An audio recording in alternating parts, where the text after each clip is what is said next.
Three, two, one, action. Welcome, ladies and gentlemen. This is your host, Travel Rockstar. This is my go at doing a little bit of news, especially when it relates to things that I know I can give you some valid information on. So let's get right into it. This video, we're talking about the drones, about over New Jersey a few weeks back. Now, I know it's not hot news anymore, but I thought I would address it because I'm sure there's a few of you that never got any real answers what they are. I'm going to give you what I know about drones in general because most of the comments and the people that were making videos wanting to know what kind of drones they were, whose drones they were, how did they all come up? There's a million questions. Probably most won't be answered, but I'll be able to give you the little insight that I know and facts that I know, so you'll know two things after you're finished watching this video. Who knows who those drones belong to and who they were? All right, let's get into it. If you own a drone, then you'll know to each drone, there's what they call a controller. And I don't have one with me here now. I'm not set up for this video perfect, but a controller is the thing that you use your thumbs to control it, right? And on top of that is usually a phone. Some controllers now have built-in, like a phone inside of them, but there's an app that is associated with that controller and that drone that app uses for the camera and a lot of other things. Now, the way that drones work is there would be two ways that you can identify who the drone is or who the manufacturer is, and who owns the drone, by two ways. Okay, let's start with the GPS. Okay, now most drones connect to GPS satellites, which majority of the satellites are owned by the United States. Okay, so there is somebody out there in the government that has access to these logs. Because when your drone triangulates, it pulls off of at least 3, 5, 7 different satellites. Okay. So each of those satellites does carry a log to let you know what drone connected, or should I say, what GPS device connected. And each GPS device is connected to a chip in the drone. So if you're looking for answers, let me give you where place to start. Okay, so now you know that there's logs available for any drone that connects to the satellites. These satellites, Elon Musk's satellites, even for Starlink, there's a log that he has access to that lets him know what other devices have ever connected to this particular satellite at any given point in time. Okay, they're called log files. All right, so that itself will just give you the GPS other unit, that this is where that unit was. So first of all, so then the GPS will know how many drones were in a particular area at a given time. So if there were 5,000 drones, that log file would show 5,000 GPS triangulation connections for all those drones. Okay, so now let's go to step 2, which is a little bit more advanced, folks, and we'll get into it. Now, this would be a phone, one of the phones that I connect to my controller so I can view the camera on the drone. Okay, now all drones have cameras on them. I very rarely would know a drone that no longer has a camera and they use some other type of technology, mapping something. But it happens, you need an app. And so you'll have to download that app. You then usually will have to sign into that app by some form.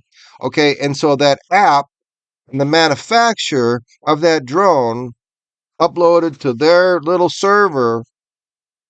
And you're going to tell me that this day and age, they don't, there isn't somebody out there that has access to the logs of everybody that connected through their app okay, the account that was used, okay, you're with me now, folks, okay? Remember, it's going to be a DJI app, or it's going to be any of the other apps that are used to connect to GPS. Now, if they don't connect to a GPS or whatever, and remember, there are some drones that don't have any of this capability. Well, they're completely independent. If it was just a drone by itself that wasn't a GPS drone, it's just some guy that can fly it within line of sight. It's, to me, it's not really considered a big threat. Okay.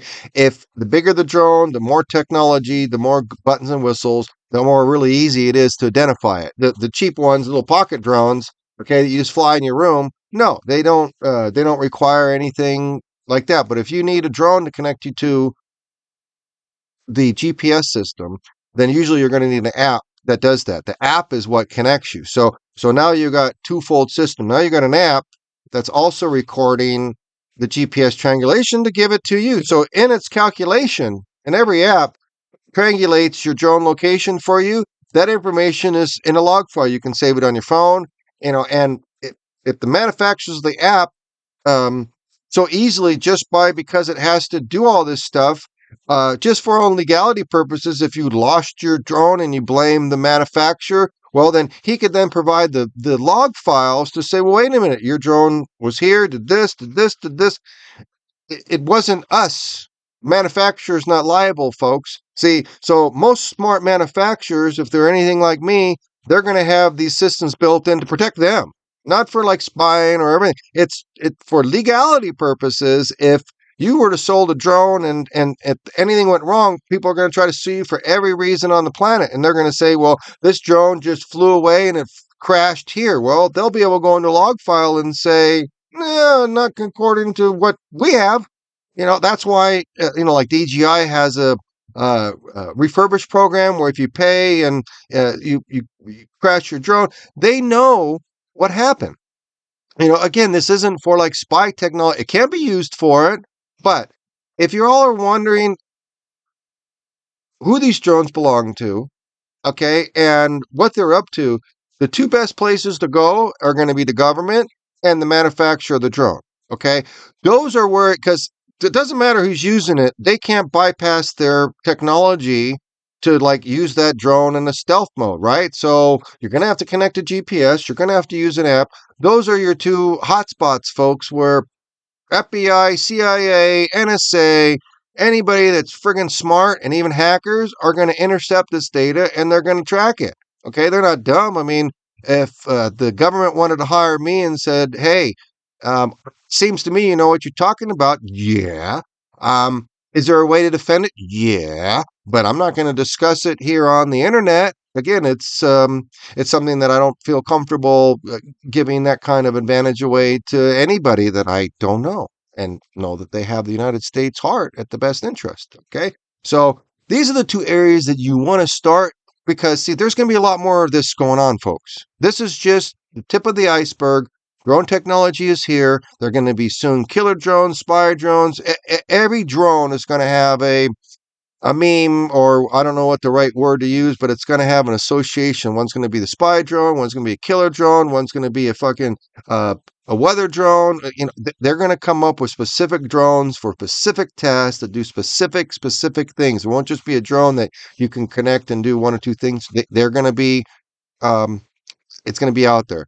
That's why, folks, I'm going to let you guys know I'm working on my own, you want to call it killer drone. It's designed to protect me in case any rogue foreign nation or people, or like you said, if you can't figure out this out, it wouldn't be nice to know that you had, just like your First Amendment right to own a gun, that if, remember, in the future, if we don't do it, the other countries, they're going to have them, and they're going to be defensive drones. So if you're in danger and you're, just like on the battlefield going on right now, if you feel like you're in danger and there's a drone that potentially has the ability to kill you and come kamikaze on you, then the ideal thing you're going to need, folks, is you're going to need another drone to counter that, or you're going to be toast. And I don't care, any government in the United States isn't going to be smart enough to realize, well, if there's going to be tens of thousands, if not millions of drones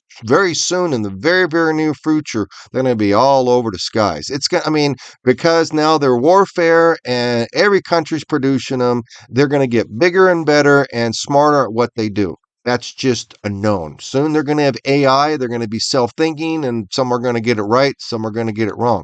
Again, this is where we're going, folks, whether you like it or not.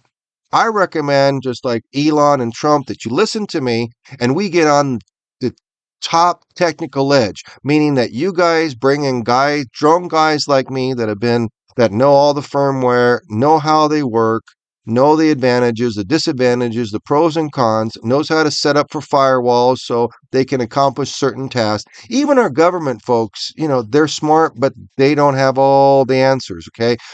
The manufacturers, the people that actually makes these chips and make these drones and controllers work, you know, we really don't want to piss them off because they're really the lifeline of our future. So yes, in the future, you're going to need just like a self-defense device, like a gun, because once the government has a gun, you're allowed to have whatever the government has. And now, as you know, and I'm going to kind of, again, I'm not making any accusation, but it's just a matter of time before the government possesses these kinds of weapons, okay? And that will be used against normal citizens, whether right or wrong or indifferent. And trust me, our government will be more than happy to give all these agencies the powers to drone you out, okay? Be judge, jury, and executioner. So I just think in the future, there's going to be other countries and everyone's going to have their own defensive drones that literally know how to go out and hunt out and seek and destroy any other drone that's within a certain around area of you. It's just going to go up. And if there's any drone that's in a certain range of you, threatening you, your life, of your safety, your liberty, your kids, your family, your dogs, you know, it's my opinion that if you don't have that kind of technology and device at your fingertips, like a lockbox on the top of your roof, and you're just going to push a button and it's going to go up. And it is now your god dog. You got a guard on your ground. What's wrong with you having your own drone dog? And there will be probably I just said it, and I can't even probably right now, the domain is gone. But the drone dog, which is going to be just a drone sitting in someone's backyard that is on infrared sensors, and anything moves, anything glitches, anything in the sky that doesn't emulate a bird and shit and stuff like that, that thing is going to launch, and it's going to go into defensive mode to protect that person's family. Because if it doesn't happen here, it's going to be in Russia. It's going to be in all these other China. They're going to get there, folks. So trust me. I mean, this is not a bad thing, because when you have people that have access to drones and there's now easily can put stuff in it to do bad things to you. And I'm telling you, it's really hard to if you got a gun to shoot these drones down. Your best technology is another drone that knows how to detect and seek out, hunt, and destroy a drone that has nefarious is programmed to be nefarious, to do bad things to you. Remember, our government isn't people that you can trust on their face. And there's a lot of other countries. Remember, I travel a lot of countries, folks, and there's a lot more countries out in the United States that are on the up and up. They care about their citizens. They don't lie to them. They don't cheat to them. They don't have political parties that are literally undermining the country. The United States got some issues. So this is why I travel the world and try to meet with other people and understand their position, their view, because, just because you believe something doesn't make it necessarily true. I'm an independent. I'm not a Republican. I'm not a Democrat. Why? Because I don't sign up to any program that is out to hurt another party or another person and try to make people suffer so they vote for you. Okay. And things of that stuff, so we've got a lot of issues here, and that probably is for another video. But if you want to know, if you want to tune in to a channel that's going to tell you what's going to be happening in 3 months, 6 months, and a year from now, I'll probably be the good channel to do. If you're just looking for people that are going to give you the shock value news, that are going to try to, scare you and make you afraid, I'm not that channel. I'm going to try to get you the knowledge and the information you need so you can make valid decisions. It doesn't matter what party, because I deal with people from all over the world, and United States is a very small part of the entire world, and we're all one. We're all humans. We all love each other. We all, we're all on a rock flying through space, ladies and gentlemen. I just can't believe all the stuff that's going on in the world, and I'm afraid to talk about any of it because, we now live in a world that if you give your opinion on something, it doesn't matter if it's right or wrong. If it goes against somebody else's agenda, you could easily be banned from that country. So all I can tell you is each country does have a right to do whatever they feel is necessary to protect their own interest. And I don't have enough information, folks, to be able to honestly tell you who's right and wrong in almost any of these. I think at the bottom line, I'll tell you the result is both people on both sides suffer. Okay. In a war, there's really no winners. I mean, once we learn that as people, you'll really realize that wars really don't solve anything. They just, they kill a lot of people. They put us in debt. They put us in pain. They put us in suffering. And now we're in this drone world, folks. And, it's not going to go away.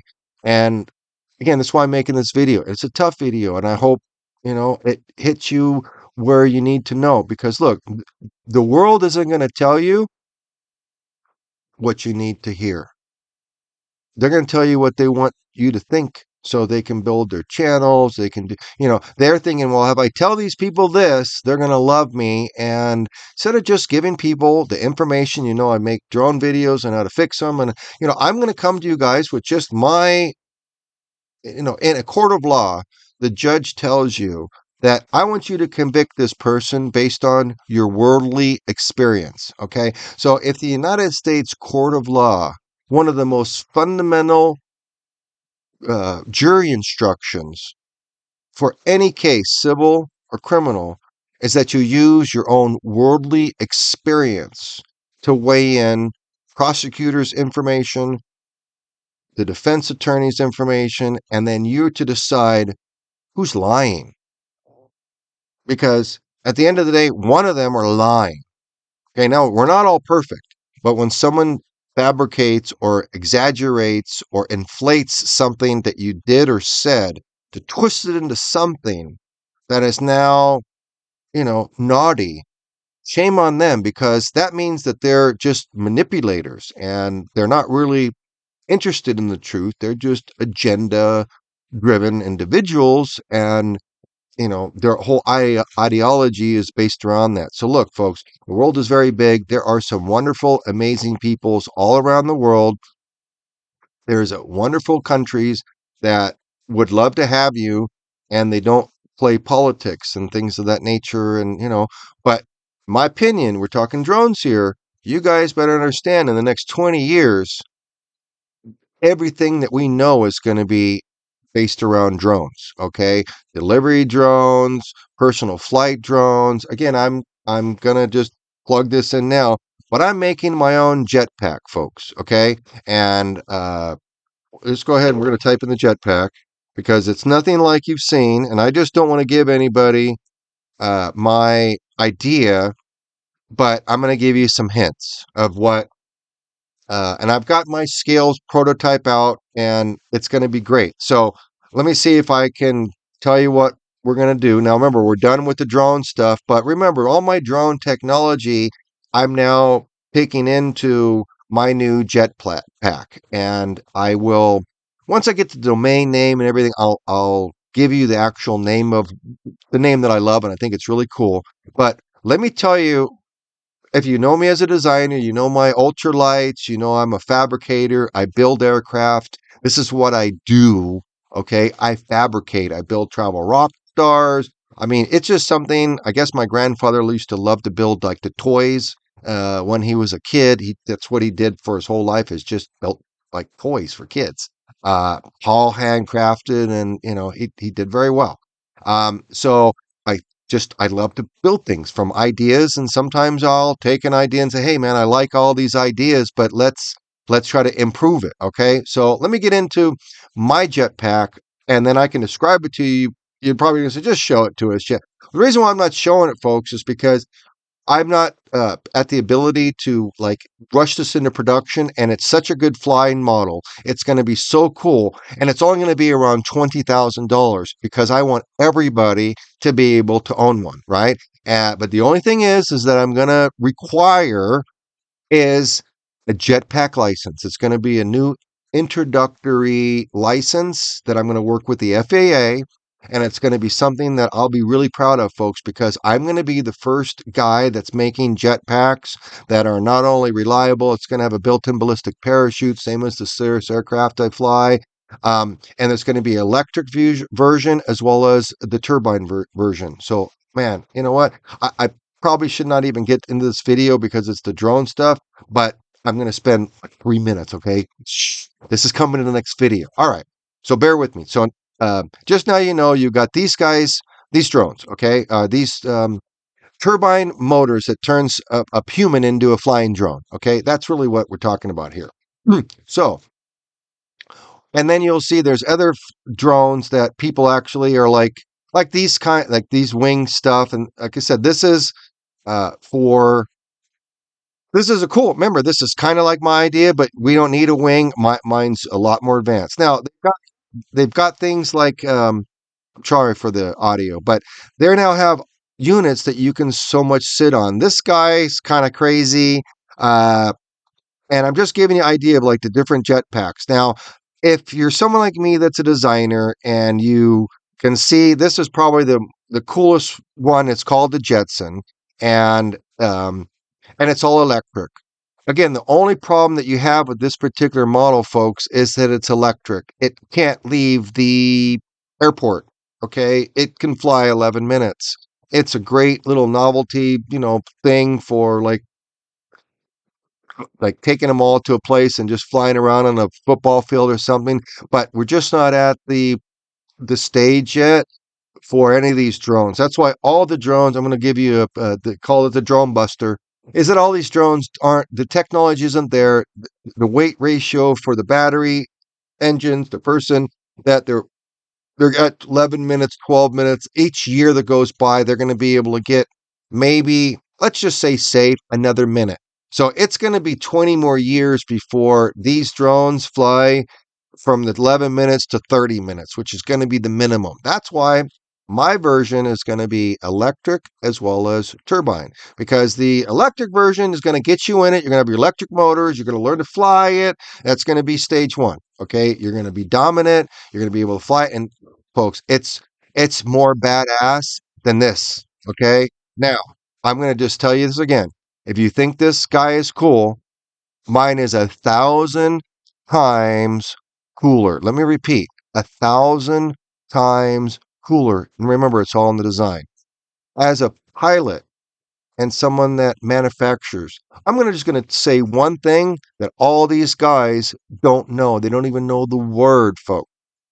This is why I'm so confident that my product is going to be not only so superior, but it's going to be literally something that's going to be around for another 5,000 years, because you can't reinvent the wheel. There'll be nothing else better than my new drone man unit. Okay. Starts out with a single. We'll probably be able to make it into a double, kind of like my Buckeye Breeze. Okay. If you just know my brain, you say, oh my God, he's going to take everything he knows and he's going to incorporate it into his new unit. Yes. Okay. So let me get into it. Okay. This unit is a sit down unit. Mine is going to be a unit that you literally sit in. It's going to have a little seat, and the engines are going to be above it, and you're going to be able to have your controls right at your fingertips in your hand. Okay. And minute that I start making this, I'm going to be making a video. Hopefully you guys are going to follow me, but I'm making this jetpack, and it's going to be on the Travel Rockstars channel. And again, you're just getting, if you watch this drone stuff, thank you, because now you're going to be first to watch, and you're going to see me on this chalkboard behind me. I'll start showing you the pieces. I'm going to be out of my workshop. I'll be cutting you the pieces. Once my unit is done, it's going to be probably about 40 pieces that I am then going to sell as a kit. Okay. You're going to then be able to buy my basic kit with everything in it. And then you're just going to decide what motors you want versus your weight, because you can get away with a little less expensive motors if you're, under 130 pounds. So I can work with you on that. But look, I'm going to be the first guy going in full blown production. These are going to be flying kind of motorcycles. And I've got my design allows you to go into what I call Superman mode, where you're literally going to be flying through space, through in time, just like Superman, okay? And you're going to have if you've ever dreamed, like me, folks, you've had a lot of dreams of being a flying Superman. If you haven't, I so feel sorry for you. Because flying in your dreams is the most beautiful thing you'll ever do in your life, okay? Now, this is going to have Superman abilities. It's going to be running on turbine motors. It's going to have 4 turbine motors, 2 on each side. It's called dihedral, folks. Dihedral. Because if you don't have any dihedral, the good odds you're going to die quick, okay? Every airplane has dihedral in it. Is a pendulum effect to keep you and your plane in a stable flight. Now, most of these guys all the designs are completely flawed because why? They have no dihedral in their unit. So I'm just going to tell you guys there, if you even want to go into competition with me, you better know everything about dihedral. You better know everything about ailerons. You better know everything about an empennage. You better know that stuff, bro. Because if you don't, you're like a kid going into the Willy Wonka factory. You ain't going to make it. You're going to go the way of the Oompa Loompa. Okay? So I'm making this because it's going to be the baddest thing that anybody has ever seen since the history of mankind. And it's going to be made out of high grade aluminum. It's going to be made from the highest end quality material, some motorcycle parts. Everything that I'm putting in there is not only built, but redundancy. It's going to have a built-in ballistic parachute in the back. So if you get out of control, you lose a motor, something bad happens, you're going to be fine. The only thing that's going to get hurt is your ego. Okay. I fly airplanes and I've been around. I had instructors that taught me, and I said, look, man, I just want to make things clear. I want you to teach me how not to kill myself. I want to put me in every situation possible so I know how to respond to it. Because knowing me and my luck, I want to get in every single one, and your luck too. So when you take piloting that serious, you're going to be a good pilot. So I'm going to build this unit not only for me, but for like all the pilots out there that had like mini heart strokes and they can't get their FAR license because this will be under 200 pounds. You will not need an actual FA license, folks. But what you're going to need is you're going to need to get licensed through me. So I'm just not going to sell anybody this. You're going to be able to buy the kit. I have other powered parachute instructors that I'm going to call and tell them, guess what? You got a new job, buddy. And they're, if you know me, I don't take no for an answer. So I'm going to bring in a lot of my pilot buddies that are certified in training, and I'm going to train them on my unit. And then we're going to work with the FAA. So if you want to buy it from me, it's going to come with a lifetime guarantee. So if a part breaks, if it wears down, except for the engines, which, they need to get rebuilt after so many times, but all the other parts I'm building, it's going to be like Elon Musk spaceship material. It's going to be designed to last 50 years. From the throttles, the gauges, the engineering, like everything. There'll be no welds. Okay. Everybody that makes these units to put welds in them, they just cringe. There's no welds in aircraft. It's all rivets. Okay. There might be some landing gears and pieces that are welded, but the structural part of the aircraft, yeah. And unless there's something, unless they've gone DEI on us, I tell you, it's not a good idea. You don't want any welds. I don't know, I'm going to say maybe the new laser welds might be a little better, folks, but it's just safer to go with a bolt and lock theory, and that way you can go around your unit and you can check. It'll be a pre-flight. You'll be able to check every single one of your bolts that hold your butt together, and as long as they don't show any signs of being removing, you're good. That's, any pre-flight in an aircraft, you walk around it and you check every bolt, every nut, every screw, every rivet. As if you don't, there's a good chance if you miss one, you can't do anything once you get into the air. So a good pre-flight keeps your life, okay? Pre-flight keeps your life. So I'm going to end this video by telling you, now you know how to get the information on the drones. You now know that it's not secret, okay? And all these guys making it like they can't figure it out, they're just not going to the right resources. So, hey, check in soon. You're going to start watching me doing some other videos. And this is the first one. It's called the drone video, baby. Take care. Thank you. And goodbye. And we'll see you next video.